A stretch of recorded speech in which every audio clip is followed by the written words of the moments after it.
आज के इस वीडियो में हम प्लांट इकोलॉजी का प्रैक्टिस सेट नंबर 2 डिस्कस करेंगे। अगर आपने प्रैक्टिस सेट 1 नहीं देखा तो उसका लिंक इस वीडियो के डिस्क्रिप्शन में अवेलेबल है। Question number 39, plants growing on sand and gravel are called as psammophytes, psilophytes, oxylophytes, eremophytes. Correct answer is option 1. Plants that are growing on sand and gravel, they are known as psammophytes. Question number 40. A soil is said to be physiologically dry when there is plenty of water in the soil, concentration of salt is very high in the soil, light available to the plant is not sufficient. Option 4 है both 1 and 2 together. तो इसका जो correct answer है वो option 4 है। एक soil physiologically dry उस वक्त होती है जब उसमें या तो बहुत ज़्यादा वाटर लॉगिंग हो या उसके अंदर सलाइनिटी जो है वो बहुत ज़्यादा हो जाए, साल्ट्स की कंसंट्रेशन ज़्यादा हो जाए या वाटर जो है वो प्लेंटी ऑफ अमाउंट में प्रेजेंट हो। तो इन दोनों कंडीशन में जो सॉइल है वो फिजियोलॉजिकली ड्राई हो जाती है। Question number 41, plants growing on cooled soil are called as psychrophytes, psammophytes, oxylophytes, sciophytes.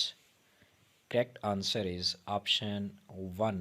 Plants that are growing on cold soil, they are known as psychrophytes. Question number 42. Ecology takes into account option 1, effect of plants on the environment, plant adaptation only, environmental factors only, all of the above. Correct answer is option 4। Ecology के अंदर हम जो है वो plants का environment पे effect, plant adaptation और environmental factors तीनों को स्टडी करते हैं। तो करेक्ट आंसर बनेगा option 4। Question number 43, who started ecological studies in India? Sexton, Dojion, Ramdev Misra, Agarkar. Correct answer is option 3। Ramdev Mishra को जो है वो इंडियन इकोलॉजी का फादर कंसीडर किया जाता है। Who started the ecological study in India. Question number 44, ecotype is transitional zone, option 2, genetically adapted ecological races of an area, genetically different individuals with the same phenotype, or genetically identical individual with the same phenotype। तो इसका जो correct answer है वो है option 2। Eco type actually में एक ecological race है, एक ऐसी स्पीशी है जो कि किसी भी स्पेसिफिक इन्वायरमेंटल कंडीशन के साथ जेनेटिकली अडेप्टेड हो जाती है। नेक्स्ट क्वेश्चन हमारे पास है, अ प्लांट और animal form produced in response to a habitat the adaptation not being heritable is called. तो ऐसा प्लांट या एनिमल फार्म जो कि हैबिटेट के रिस्पॉन्स में प्रोड्यूस हो, किसी इन्वायरमेंटल कंडीशन के रिस्पॉन्स में प्रोड्यूस हो, तो उसको इको टाइप का नाम देते हैं, जो कि हेरिटेबल उसके अंदर जो एडेप्टेशन है वो हेरिटेबल जो है वो नहीं होती। तो करेक्ट आंसर है option 4। Question number 46, how many horizon are present in a fully developed soil profile? 5, 11, 3, 1। Correct answer is option 1। एक फुली डेवलप्ड सॉइल प्रोफाइल जो है उसके अंदर ऑलमोस्ट 5 होराइजन प्रेजेंट होते हैं। Question number 47, plants growing on burnt soil are called as pyriform, pyrophilous plant, hydrophilous plant, heliophyllous plant. Correct answer is option 2. Plants growing on burnt soil, they are known as pyrophilous plant. Question number 48, the soil containing particles between 0.002 to 0.02 millimeter in size, they are known as clay, fine sand, gravel, silt. Correct answer is option 4. These particles are silt. Question number 49, soil texture depends upon quantity of microbes, size of particles, quantity of humus, amount of water in the soil? Correct answer is option two, soil texture जो है वो particle के size पे depend करती है। Question number 50, which of the following factors can not be regarded as belonging to a non living environment? Rainfall, light, temperature, inter specific competition. तो inter specific competition non living environment में नहीं आता, जबकि rainfall, light और temperature तीनों abiotic factors हैं। Question number 51, factors which are related to form and behavior of the earth surface are called as biotic factor, edaphic factor, topographic factor, climatic factor. Correct answer is option three, earth surface से related जितने भी factors present हैं उनको हम topographic factors का नाम देते हैं। Question number 52, which of the following habitats would be ideally suited to sheophytes? Desert, ponds and lakes, dry and sunny places, moist and shady places. Correct answer is option 4. Sheophytes are the plants that are present in moist and shady place like bryophytes. Question number 53. Laterite soil is rich in magnesium, calcium, aluminium, iron. Correct answer is option 4. Laterite soil is that which is rich in iron. Question number 54. Flowering is induced if germinating seeds are exposed to high temperature, low temperature, temperature below freezing, temperature above 45 centigrade. Correct answer is option two, flowering जो है वो उस वक्त induced होती है जब temperature जो है वो जर्मिनेटिंग सीड्स के लिए लो कर दिया जाए, तो लो टम्परेचर पे वर्नलाइजेशन का प्रोसेस जो है वो एक्टिवेट हो जाता है। Question number 55, mark the correct relationship. Chresard minus echard is equal to holard, holard minus chresard is equal to echard, और echard minus chresard is equal to holard, और holard plus echard is equal to chresard. तो इसका जो correct answer है वो है option two, soil के अंदर जो total amount of water content है उसको नाम देते हैं होलार्ड का, और उसमें से जितना वाटर प्लांट्स के लिए अवेलेबल होता है उसको चेसार्ड का नाम देते हैं। तो इट्स मीन होलार्ड में से जब चेसार्ड मैनिस होगा तो बाकी वो वाटर जो प्लांट्स के लिए अनअवेलेबल होता है उसको नाम देते हैं एकॉर्ड का। Question number 56, humus is an example of crystalloids, organic colloids, soil structure, none of them. Correct answer is option two, humus जो है वो ऑर्गेनिक टिनी ऑर्गेनिक पार्टिकल से मिलकर बना होता है, तो इस तरह ये एक ऑर्गेनिक कोलाइड की एक्सीलेंट एग्जांपल है। Question number 57, solum includes horizon A and B, horizon A2 and B only, horizon A only, horizon A1 and A2 only. Correct answer is option one, soil profile के अंदर जो horizon A और B हैं उनको collectively सोलम का नाम दिया जाता है।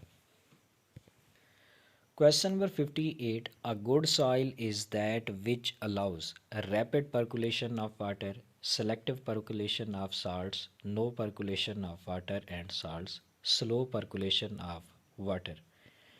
Correct answer is option four, good soil वो है जिसमें वाटर की जो पर्कुलेशन है वो स्लो है, जिससे ज़्यादा से ज़्यादा वाटर जो है वो प्लांट्स को अवेलेबल होता है।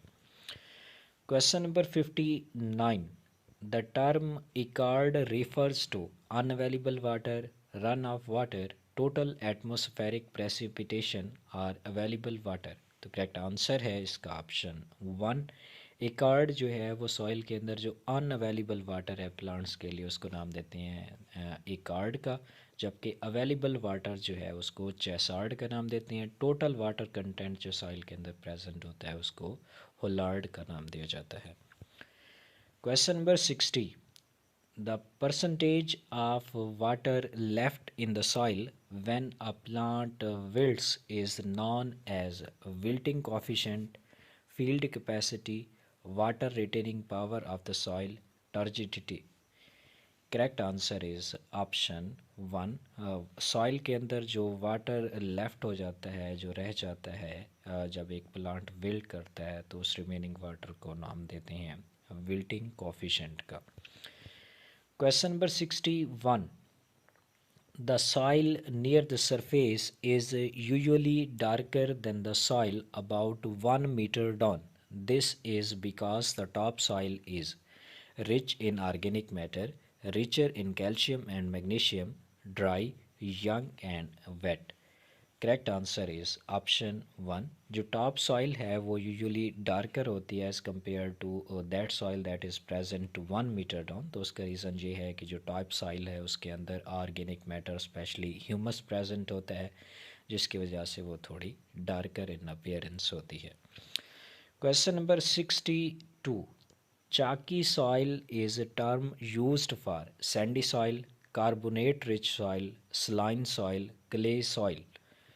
Correct answer is option two. Carbonate rich soil जो है उसको चाकी सॉइल का नाम देते हैं।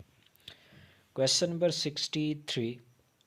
Vegetation of any place is primarily determined by rainfall, amount of soil water, soil type, amount of light.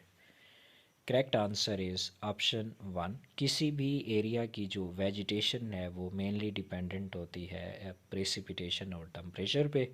तो इसका जो करेक्ट आंसर है वो ऑप्शन वन, रेनफॉल या precipitation. Question number 64। Biotic factors are all the living organisms which influence other organisms, are factors of atmospheres which affect life, are chemical factors of soil which affect life, physical factors of soil which affect life। तो इसका जो correct answer है वो option one है। Question number 65। Instrument which measures the wind velocity is known as hydrometer, photometer, lactometer, anemometer। Correct answer is option four. Anemometer एक ऐसा instrument है जिसके ज़रिए हम विंड वेलोसिटी को मेजर कर सकते हैं। Question number 66। Hydrophytes have less mechanical system as well as feebly developed vascular system, well developed stomata, well developed roots, none of this. Correct answer है ऑप्शन वन। हाइड्रोफाइट्स के अंदर mechanical system भी well developed नहीं होता। Similarly इनके अंदर जो वस्कुलेचर system है वो भी पुअरली डेवलप्ड होता है। तो करेक्ट आंसर है option one. Question number 67। An aquatic plant with floating leaves have stomata only on the upper surface, have stomata on the lower surface, have stomata on the leaf surface, have stomata। तो इसका जो correct answer है वो है option one. जितने भी aquatic plants हैं जिनके फ्लाटिंग लीव्स हैं तो उनमें स्टोमेटा उनकी अपर सरफेस पे प्रेजेंट होते हैं, जबकि दूसरे ज़ीरोफाइटिक प्लांट्स जो हैं उनमें स्टोमेटा उनकी लोअर सरफेस पे प्रेजेंट होते हैं। Question number 68। In hydrophytes finely dissected leaves are found generally in emerged plants, free floating plants, submerged plants, rooted floating plants.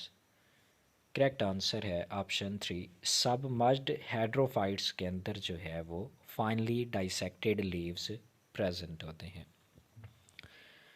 Question number 69। The basis of classification of hydrophyte, mesophyte and xerophyte is tolerance to light, availability of water, tolerance to temperature और tolerance to frost and rain. Correct answer is option two. Water availability की base पे जो है वो हम plants को hydrophytes, mesophytes और ज़ीरोफाइट में क्लासीफाई करते हैं। Question number 70।